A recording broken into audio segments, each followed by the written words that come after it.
Okay, today we're going to talk about point-slope form, and it's a different format. So let's just go ahead and get started. Linear equations can be written in many different forms. So let's kind of review the one that we've talked about so far this year. We have talked about slope-intercept form. So slope-intercept form is y equals mx plus b, where m represents the slope and b represents the y-intercept. And this is really, really useful if you know both the slope and y-intercept. But if you don't know the slope and the y-intercept, or either one, then you're going to have to do a little bit of work to figure that one out. So there's another form that is called point-slope form, and it's going to show you the slope of the line and one point that passes through the line. And the format of this one is y minus y1 equals m times the quantity x minus x1, where y1 is going to represent the y-coordinate, m represents the slope, and the x1 represents the x-coordinate or x value. And to use this form, you're going to need the slope and a point on the line. Okay, so just remember, this is the y value, this is the x value, this is the slope. Okay, so where does point slope come from and what's it really stand for? So if you remember back to when we were talking about slope, if you have 2 points on the line, this one uses just xy and x1, y1, but this easily could be x2, y2. So these are both known points on the line, and m is the slope between the 2 points. So if we think about it as the slope being a change in y over the change in x, this is the formula is basically subtracting the y's on top and subtracting the x's on bottom. So usually we have that equal m. But what if we wanted to get rid of this denominator? We could easily do that by cross multiplying. If we cross multiply, this part is going to come over here to this part. And then on this side, you're just left with y minus y1. And on this side, you're left with m times the quantity x minus x1, which is an x value. And so basically, this is just another format, and all we've done is just rearrange the slope formula. And you're actually going to find this really useful. You're going to use this pretty much now until calculus. This is the form that the teachers are going to really want you to use. So we want you to get comfortable with it. So the first example says, find a point in the slope given the equation y plus 5 equals 1/2 times the quantity x minus 3.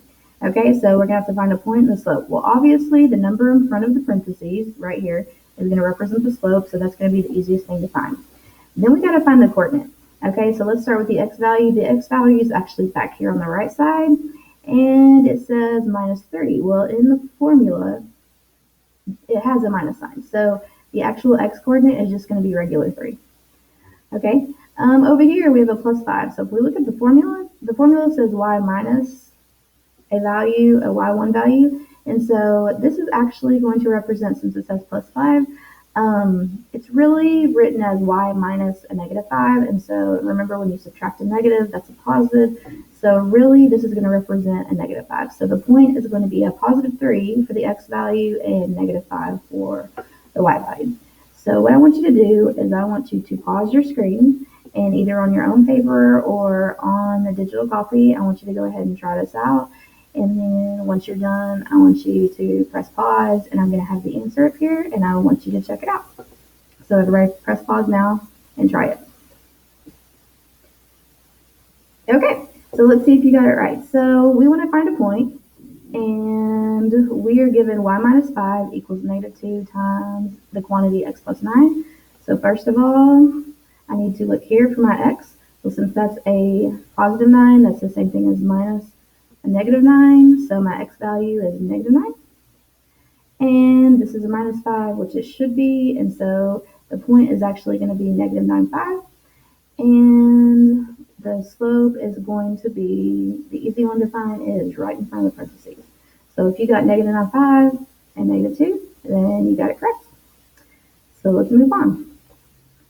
The next one says, write a linear equation in point-slope form through point negative 1, 4 with slope 3. Okay, so this is pretty easy. All you're going to do is use the formula, and then you're just going to substitute the given information for where it's supposed to go. So if this is the x value, I need to put this here. So the formula says x minus an x value. So since this is minus a negative, this one's actually going to turn to x plus 1. Then I need to plug the 4 in. Well, the 4 goes on this side with the y. So y minus 4, it's supposed to have a minus sign.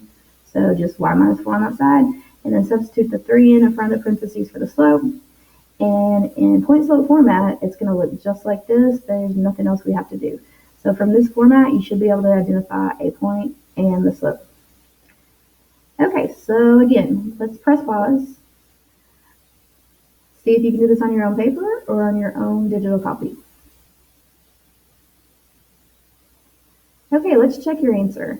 So our formula is y minus y1 equal x, or the slope times the quantity x minus x1. Okay, so x is 2, and it's a positive 2, so that sounds great. So x minus 2, and it's supposed to be a minus. Negative 3 here, so then I've got y minus negative 3, and then I have negative 5 for my slope. And so the only thing I'm going to need to simplify here is this right here. This a minus a negative can be changed to y plus 3, and negative 5 times the quantity x minus 2. So if you got that, then you did a great job. Okay, example 2, write a linear equation in point slope form through the point negative 2, 3, and 1, negative 1. So we actually have to think about what we're given and what we're missing here. We're given 2 points, but we're not given the slope. So the first thing we're going to have to do is find the slope. So we're going to have to use the slope formula, plug in the numbers, find the slope. Once we have that, then we can substitute one of the points in for the values. And you can actually have 2 answers on this because you can use either point to write your answer. So on the first side, we use the first point. So y minus the y value, which was 3, equals negative 4/3. And then the x value is negative 2, so x minus negative 2, and that part's going to simplify to x plus 2.